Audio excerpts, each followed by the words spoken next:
Yeah, I don't think Mother knew about this.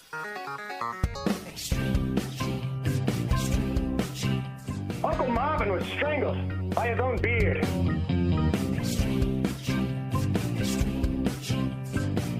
Yeah, you never saw it coming.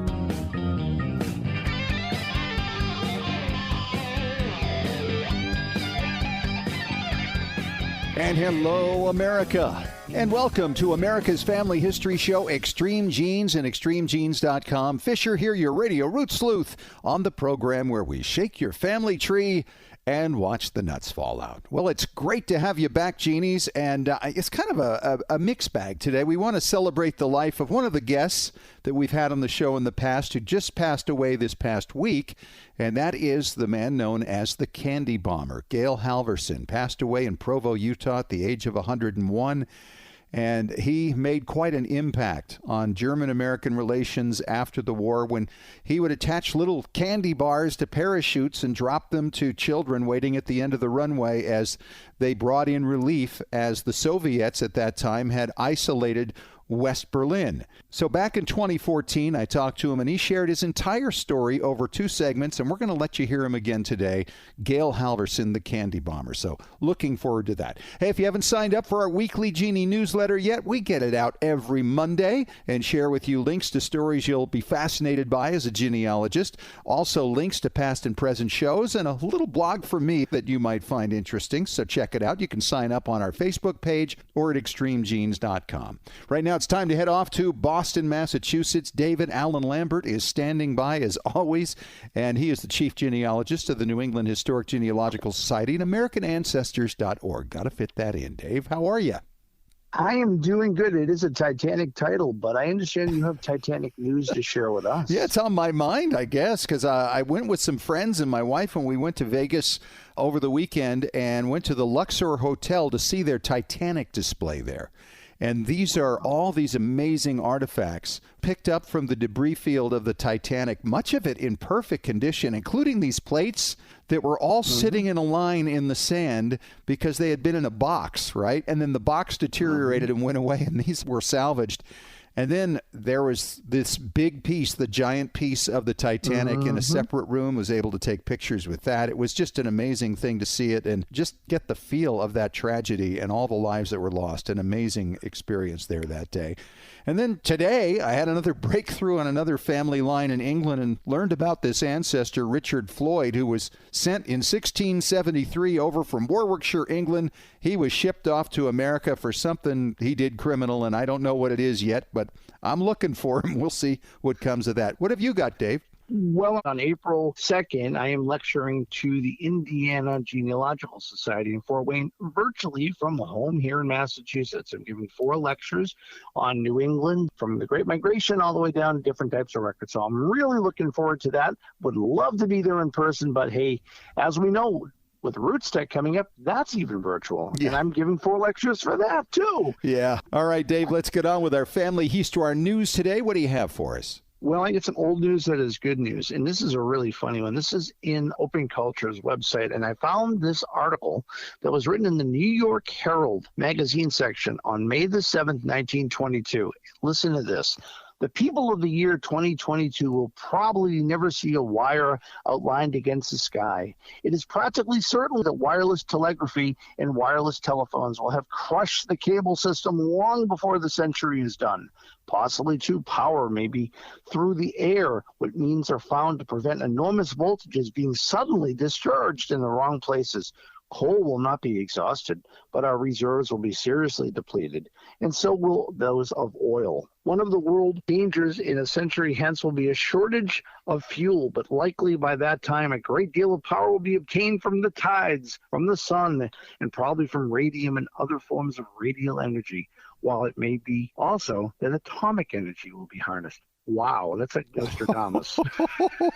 That is insane. 100 years ago in May. Yep. Well, you know, I love the past as you do. And thank you for sharing earlier that great article from the Washington Post about what century would you actually have liked to have lived in? And it's a great article. It makes me want to think, what century would I want to live in? Would it be the colonial era where things were so harsh and we didn't have the certainties of medicine and protection against the elements? Or would it be the last century, early on, so I could have known my grandparents? How about you? Boy, I don't know. I think about these things and I think perhaps we are living in one of the best centuries ever, at least in the course of my lifetime, late 20th century, early 21st. Although who knows where things are going this particular decade. But you can think about what would you do if you went back and continued to know what you know now. And that's what this article brings up, including things like, well, would you take out John Wilkes Booth, for instance? Or maybe Hitler's father or something like this. I mean, could you change history? Would you and should you? I mean, it's complicated.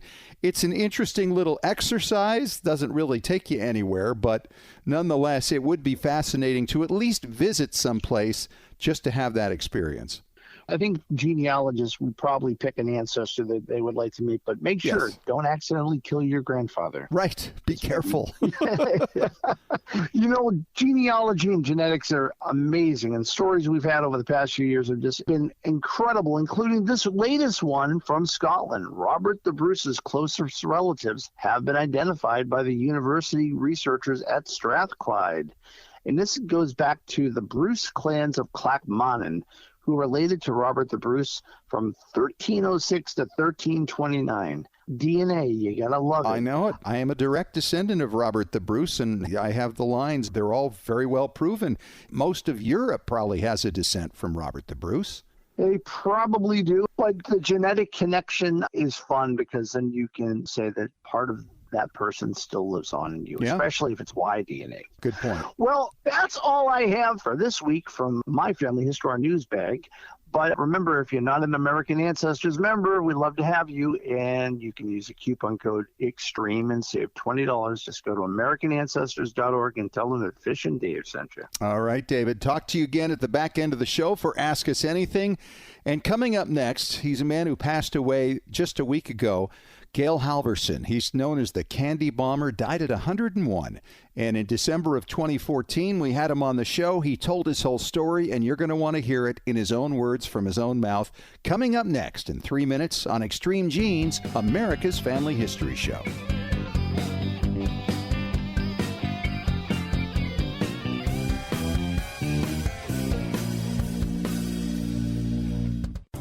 Unknown parentage, lineage society membership, building your family tree, leaving a legacy. Regardless of your reasons for hiring a professional researcher, Legacy Tree Genealogists can help you discover your family's past. Their genealogists are highly rated in their field with specialties in DNA analysis, historical context, and forensic genealogy. For nearly 20 years, Legacy Tree Genealogists have created thousands of professionally bound and digital reports for families like yours around the world. So whether you've hit a brick wall in your research or are just getting started, Legacy Tree Genealogists can help you tell your story and preserve it for generations to come. To receive a free estimate for professional research, visit legacytree.com or call 1-800-818-1476. That's 1-800-818-1476. We'd be happy to talk to you. Legacy Tree Genealogists. Hey Genies, as we've dug into our family history explorations over the past year, our community at Genealogy and Family History Breakthrough Strategies has taken off. This is where you can meet like-minded genealogists who can help you break through those brick walls and find a whole city behind it, occupied by ancestors whose names you don't even know yet. This is where you can learn from your fellow Genies and ask questions, because many in our community have already been into some of the records you're looking for. Genealogy and Breakthrough Strategies is free. What a great place for brainstorming and getting to know other people who totally get your passion for family history research. If you're looking to take the next step in sharpening your skills, here's a great chance to learn from others and give back in areas you've already become expert in. So join us. That page again is Genealogy and Family History Breakthrough Strategies. It's a long name, but we cover a lot of territory. Genealogy and Family History Breakthrough Strategies. Genies, our sponsors at Ancestry.com have started 2022 by giving the super site a complete makeover. If you haven't visited Ancestry.com in a while, this would be a great time to check it out. It's a whole new look, and personally, I love it. Ancestry's baby company, newspapers.com, has also added millions of new records to their obituary and marriage index. Initially, the index only covered the U.S. and Canada, but now it includes the U.K. and Australia. Some go as far back as the early 1800s, while most cover the late 19th and early 20th centuries. Ancestry is also offering this year, on Tuesdays, 15-minute Facebook Live education snippets with our friend Krista Cowan. And if you're interested in getting your kids and grandkids more involved in learning about their family history, Ancestry is working on more and more ways to bring them in. So stay tuned. We talk to Krista each month as we follow what's happening at Ancestry.com.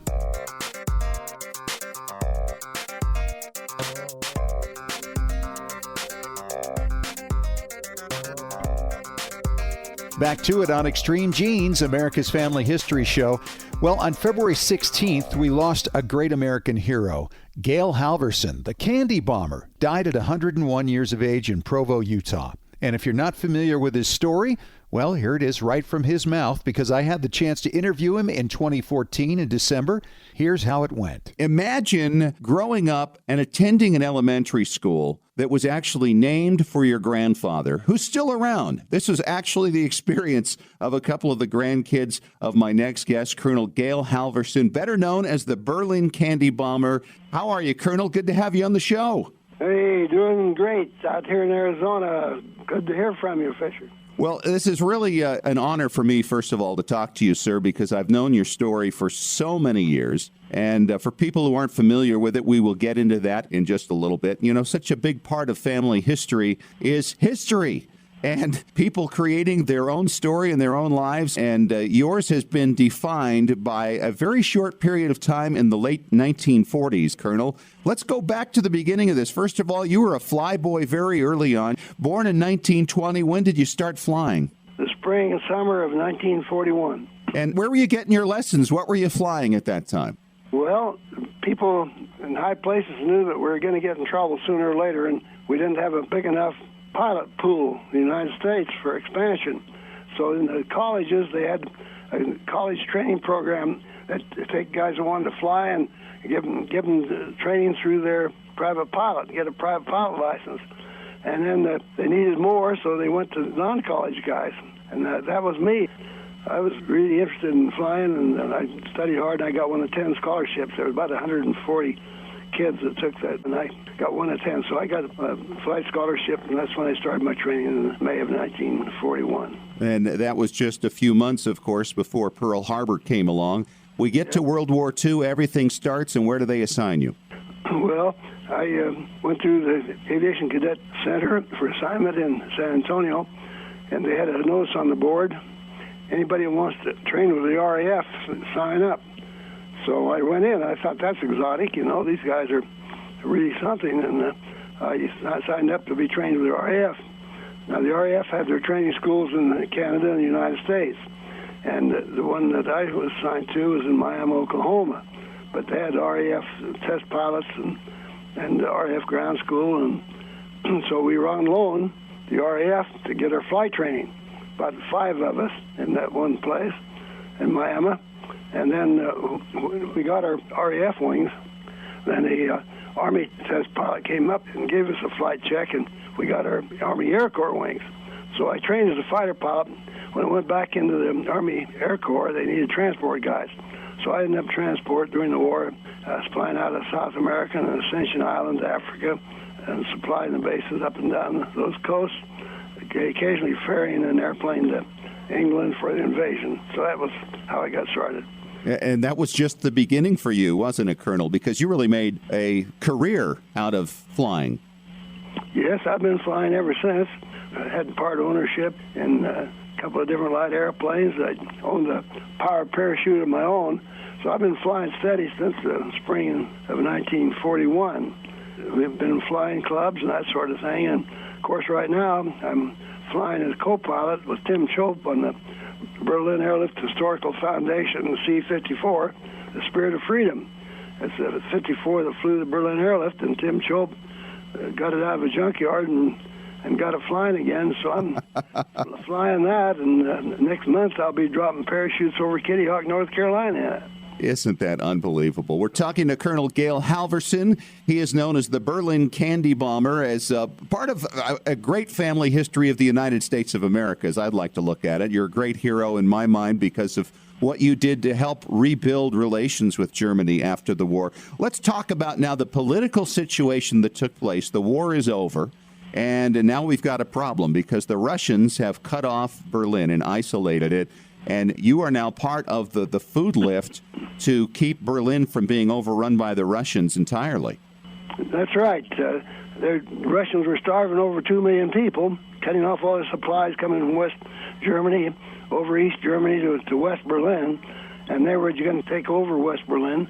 The Soviets were headed for Paris eventually and Italy, but West Berlin was in the way. The showcase of freedom in the middle of the Red Sea.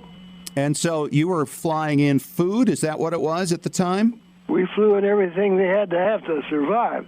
We flew in food, and by the way, we flew in dehydrated food. Everything you could take the water out of, we took it out because one airplane could fly as much dried food as 7 airplanes without dry food. And so wow. When we got the dry food to Berlin, of course they had plenty of water with the wells, and they put the water in. Now, it didn't taste very good, but they said, we're not going to complain. Someday we'll have our freedom, and if we lose it, we're never going to get it back. And so they were glad to have anything that gave them strength. Now, were you flying 24 hours a day? I remember it was just like flight after flight after flight for a long period of time. How long did this go on? It was a 24-hour-a-day operation. When I first got there early in the blockade in 1948, in July, we were flying 3 round trips a day from West Germany over East Germany into West Berlin. You might start at 6 o'clock at night, and be on duty for about 15 hours. That was at first, during the first of the blockade when we didn't have enough airplanes. And later on, 2 round trips a day out of West Germany was about average. And that would take about 10, 12 hours. And so at some point along the line, you noticed a gathering of children along the runway or by the landing area. Why were they there? Well, the children were watching all the airplanes coming over the fence because they knew that their next meal was in that silver airplane. And they were just cheering section to see those kids wave to you as we taxied out to take off there on the other side of the barbed wire that went around the airfield. And they had an interest in every airplane that came in. And those little guys, they knew what their aunts and uncles and cousins were like on the problems they had on the east side of the East Berlin and East Germany. And they didn't want anything to do with that. They were just letting us know they appreciated everything we're doing for them. Did you ever have a chance to go visit with them? Was that an area of the airfield that you could get to, or was it always, I got to get in and I got to get out?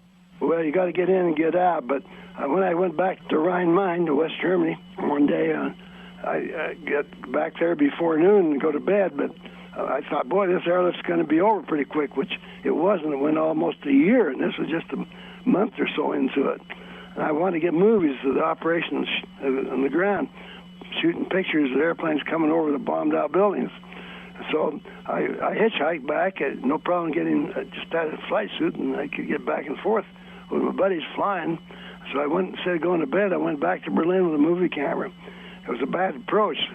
It had to come in steep with a heavy load, and the runway wasn't as long as we'd like it. So I got shooting movies. The guys coming over the bombed-out buildings were landing behind me.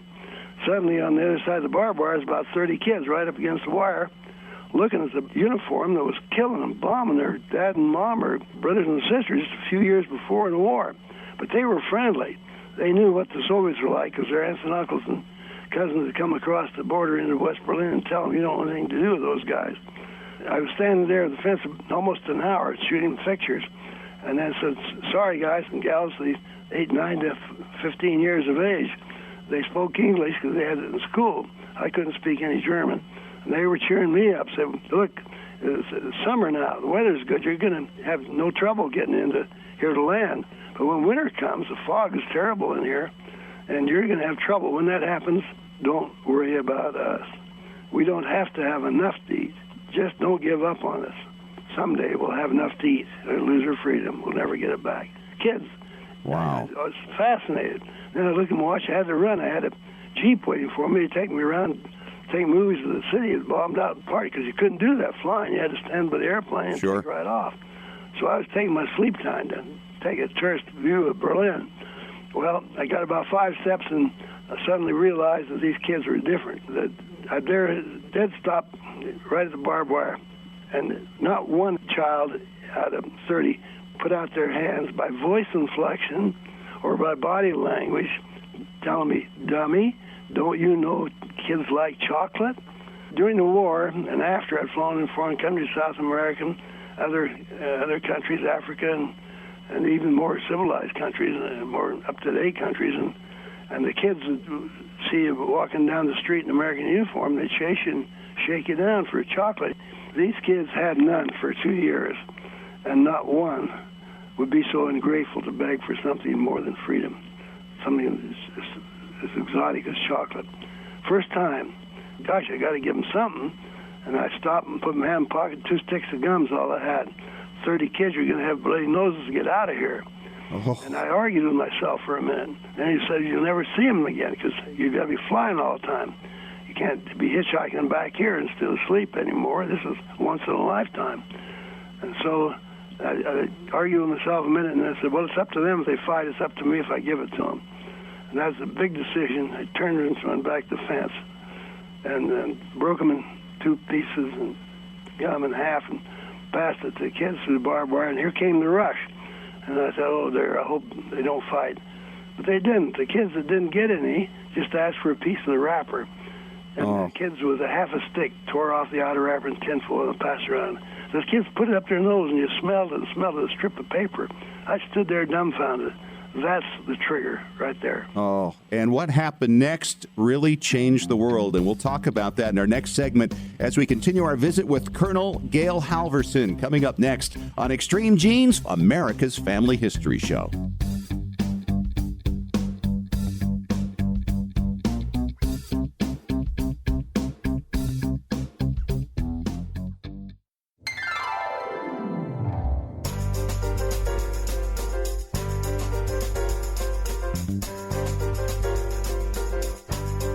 We are back on America's Family History Show, Extreme Genes and ExtremeGenes.com. It is Fisher here, your radio root sleuth, and you're listening to a playback of my interview from December of 2014 with the Berlin candy bomber, Colonel Gail Halversen, who just passed away February 16th at 101 years of age. This is how he told me his story. As we talked about earlier, a lot of family history is about the stories and about the history that we as individuals and our ancestors have created. And we've got one man on the line right now who created a lot of history, and he's still doing it. He's Colonel Gail Halversen, known as the Berlin Candy Bomber and later known as Uncle Wiggly Wings. And let's get into that a little bit, Gail. We were just talking about how you met the kids along the fence and you shared with them a little gum, and this is where the impetus for the whole candy bomber thing started. That's right. They were so excited about the smell on a piece of paper. I thought, boy, for a few bucks I can put them on Easy Street, give them a whole stick each or whatever. And then I knew I couldn't come back to the fence again. I'd be flying 24 hours without much sleep. And I said, boy, I'll be here tonight and tomorrow flying in. I'll be right over their head. I can deliver it by air. I'll drop it out of the airplane.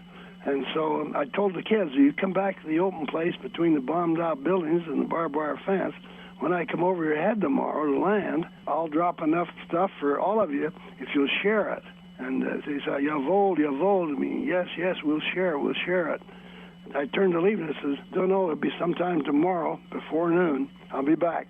And then they said, wait a minute, we got to know what airplane you're in. Every 5 minutes, airplanes land here, and we can't watch every one of them for a little package. So I told them what I learned when I got my flying license back in 41 in the farm.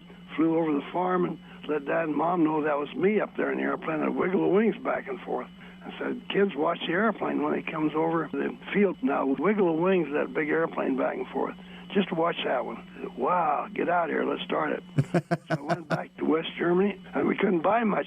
We only buy a certain amount of chocolate each week. It's a ration. I went to my co-pilot, my engineer, said, give me your ration.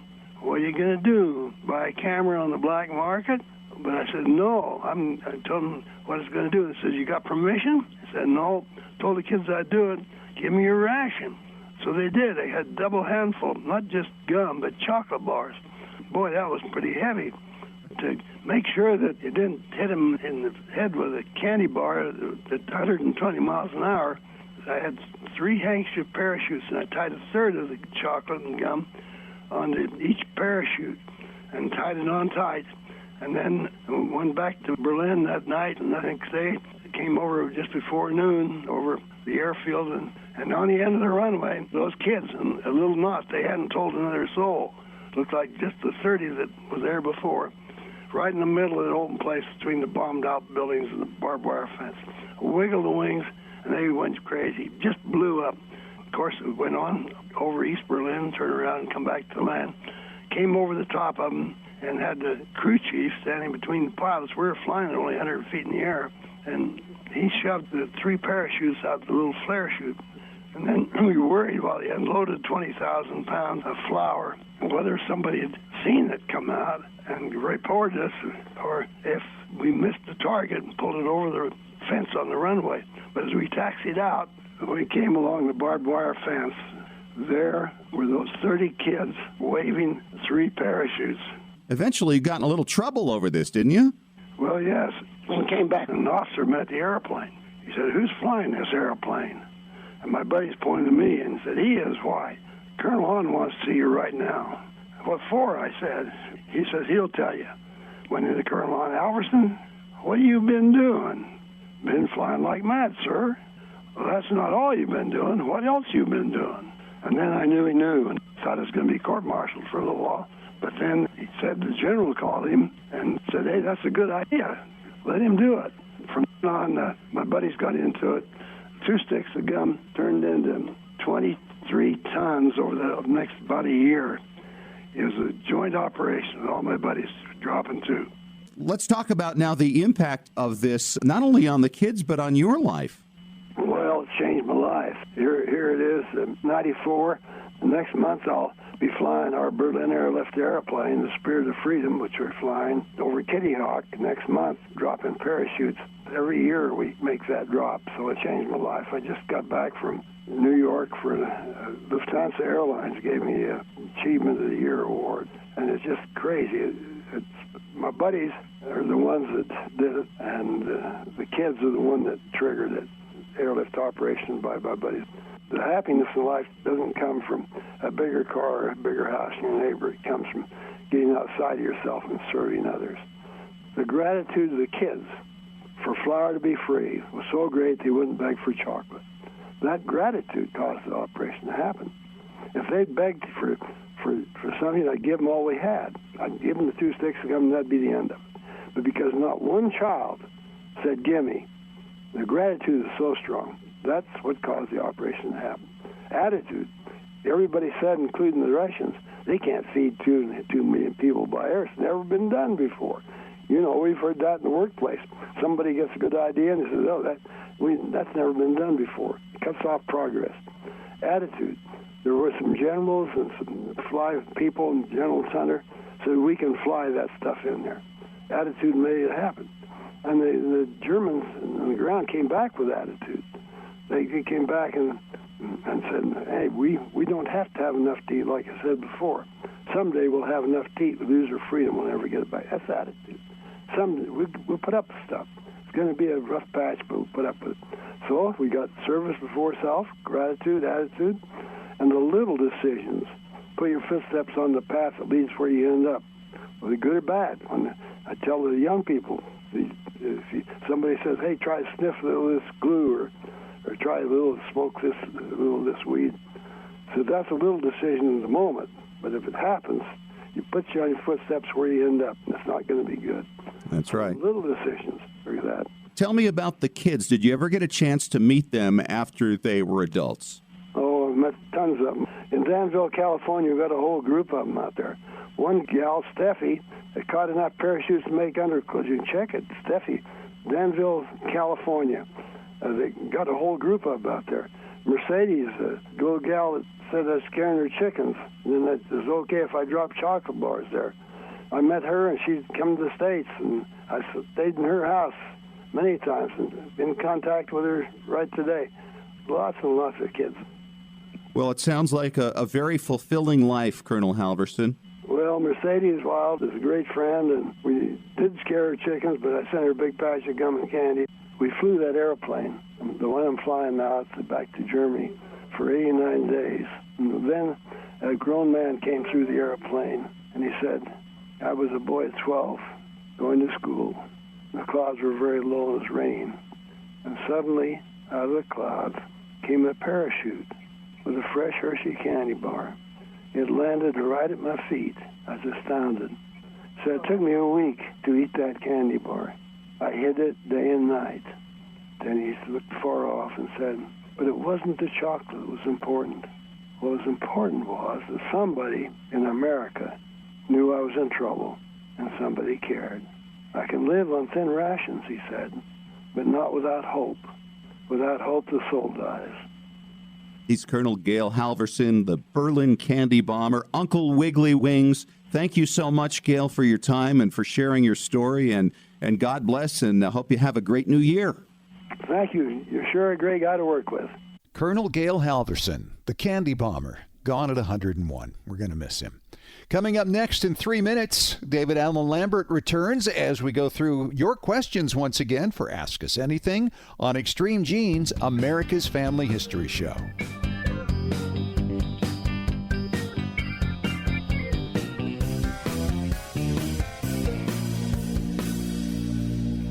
Hey Genies, it's Fisher here, and my shiny new ExtremeGenes.com website has been described as having that new car smell.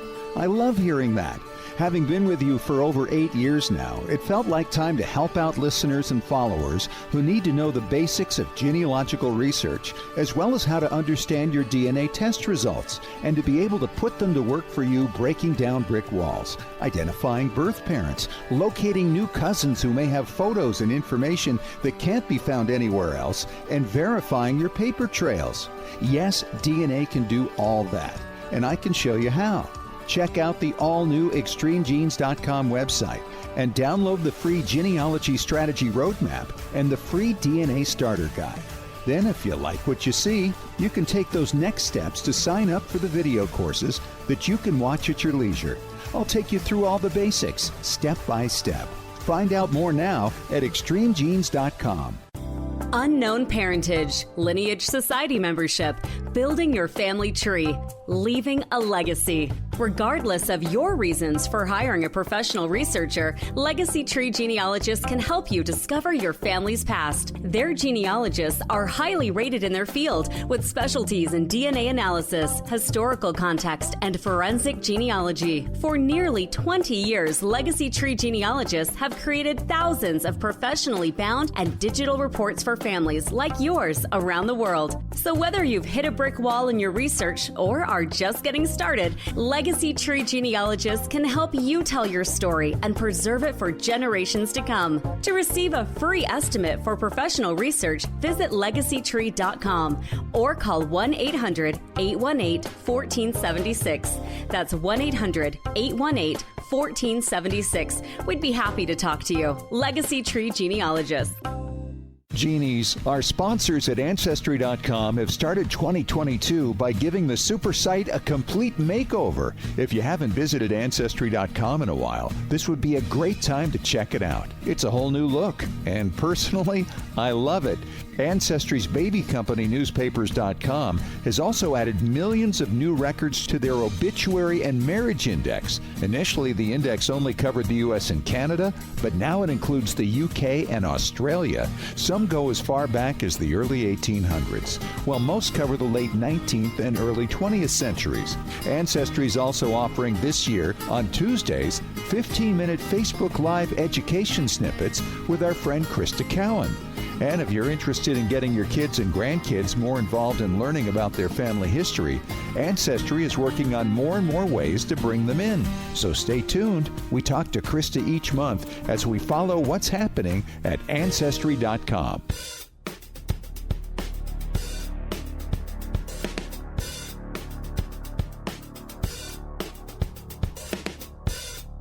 All right, we are back for Ask Us Anything on Extreme Genes, America's Family History Show, and ExtremeGenes.com. David Allen Lambert rejoins us now as we take our first question. And Dave, this one is from Linda in Port St. Lucie, Florida. And she says, "Hi, guys. I believe there may be Civil War letters written by people in my ancestors' Union unit. What can you tell me about locating them?" Well, the thing about letters is that some of us still have the letters our ancestors wrote. Right. But they can be dispersed all over the place. Some things, of course, are lost to time, but some things might be in the local historical societies. And that's where you got to get creative. One of the things I use, and I've lectured about this around the country, is adopt the regiment. And that idea is basically look for what happened to the people who served, in this case, maybe the immediate company your ancestor served in. Find out where they died. Maybe find a descendant, because somebody might also have those letters. Sure. Or maybe they were published. Fish, you've probably looked at regimental histories before. Sometimes those have the letters or recollections of soldiers who served in a particular unit. That's pretty helpful. Well, and just the concept here, David, of adopting a regiment, you can really apply to almost anything. Adopt a church, adopt a community, find out what happened in those places. But when you get into the military, though, obviously you're going to discover things potentially that will give you the individual stories of some of the men who fought in the battles and what those battles were like for them, and maybe even find a mention of your ancestor in there. Well, that's true. And one of the places you can find letters about soldiers in a particular unit, look for the pensions that were awarded to the mothers or fathers, because they had to actually send copies of the letters they wrote home. And that's one place that historians really haven't even started tapping yet for great information. These letters, are heartbreaking, because I think the mother or father had to send that letter in to prove their son was sending, say, $5 home that month or that quarter. But these letters might mention your ancestor or my ancestor that maybe got wounded or they were in a battle. Affidavits and pension files are amazing too, because the person who served with your ancestor may have wrote, "I remember when Joe was injured in this battle at Gettysburg and he was at the hospital." But in the same token, your ancestor may have wrote an affidavit on their behalf. Sure. So you kind of have to adopt the entire regiment, and it takes a lot. And of course, with the National Archives currently still closed, we have to rely upon those early pensions for the Civil War that have already been digitized by full3.com. Yeah, the things you're talking about are things we routinely do now with Revolutionary War pensions, to try to find those things, and family Bible pages that they included in there, things like that, which I assume are also among Civil War records. But those Civil War records are not as complete yet. Like you say, the National Archives has been shut down for 2 years. And as we talked about in last week's show, we have a massive effort going on right now to get that reopened. And hopefully that effort will pay off, because everything is being held up for everybody, from historians to family historians to movie makers, all these different people. But, gee, Dave, I love what you're talking about, trying to connect with other people who might be researching that same unit and maybe start a little organization informally to see what else might be out there. Yeah, you can create a social media group on Facebook for free. I think Google will index it. So you could pick the 12th Massachusetts Infantry. And, you might find some reenactors, but you may also find someone who says, I have a pile of these letters that I found in my house. And that's where people stumble across those crosswires. That fan approach, family, associates, and neighbors, works great in genealogy. It really does. I've been using that a lot lately, and it really does pay off. Very good. Thanks so much for the question. And we got another one coming up for you next from Fargo, North Dakota, when we return in 3 minutes on Extreme Genes, America's Family History Show.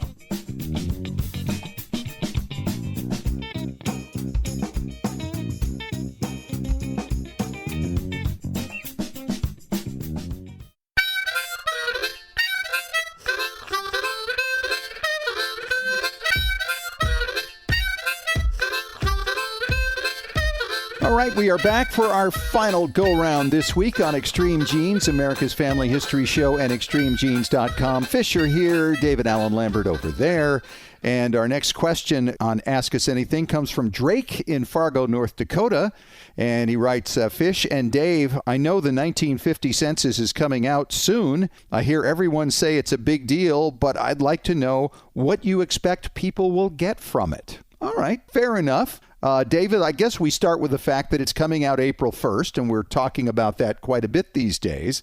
I guess the other thing I would say about it that crosses my mind immediately is this is the first census that's come out since the tidal wave of DNA results that we've gotten over the past decade. And because it's just coming out, the greatest number of people alive who are in that 1950 census are with us right now. And you get 10 years down the line from now, we might not have as many. But this is the way to start connecting and maybe discovering some of those people, especially if you were adopted or you have misattributed parentage or something like that. I mean, I think it's a great gold mine for that, yet alone just the basics. These are census years now that we can remember somebody from. Yeah. Or there's someone still alive that can find themselves on it. I mean, I can still remember talking with people when the 20 and the 30 and the 40 came out. And they're like, oh, I just found my dad. He was so excited to see his name. And this is the same thing. I mean, my mother-in-law and father-in-law will be on this census. But shy of my own sister. My parents will be on it, my grandparents, all four of them. And now I'm struggling to remember exactly where all of them lived in 1950, which I think is the biggest conundrum of my time before April 1st. There's going to be some exciting finds and maybe some frustration because, you know, was your ancestor not at home at the time of April 1st? You know, and that's always been a census problem. Happened to me with the 1940. My dad, his first wife, my half-sister, and my grandfather who lived with them didn't show up at all in 1940. It was a real big disappointment. I was really sad to see that.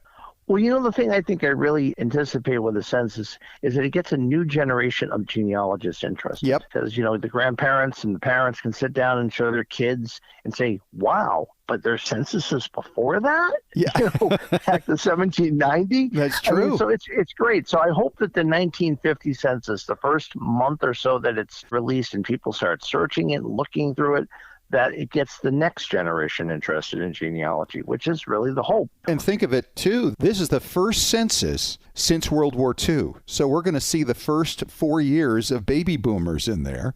And we got 3 presidents who were all born in 1946. You've got Clinton, you got Bush Jr., and you got Trump. And they're all going to be in there as little toddlers. Then you have married people like Jimmy Carter and his wife. Yeah, that's right. It's a married couple with their children. Yep. It's amazing. It's going to cause a lot of sleepless nights for genealogists. I can just predict it now as I look into the crystal ball of genealogy. Absolutely. And the other thing about this, Drake, is that when you get a census, it's really kind of like a stepping stone. They're all evenly spaced. They come out every 10 years. And you've got this amazing record that helps tell a little more of the story of your people. You might find another child in a family that you didn't know existed that maybe died young. You might find an occupation, or maybe you'll learn what house somebody lived in, and you'll be able to visit it either virtually or in reality at some point. And what an interesting thing that always is. So it's a good question, and we hope you'll check it out when April 1st rolls around. Of course, the indexing won't be completed right away. That'll take some time, but nonetheless, it's going to be a real exciting release, and I can't wait to cover it. Well, it won't be April Fool's Day for genealogists, that's for sure. All right, David, thanks so much. We'll talk to you next week. And, of course, if you have a question for Ask Us Anything, you can always email us at askusanything@extremegenes.com. Hey, thanks for joining us for the show. And if you missed any of it, you want to hear our visit with the Candy Bomber, Gail Halversen, you can always catch the podcast on Apple Media, iTunes, iHeartRadio, extremegenes.com, and Spotify. Talk to you next week. And remember, as far as everyone knows, we're a nice, normal family.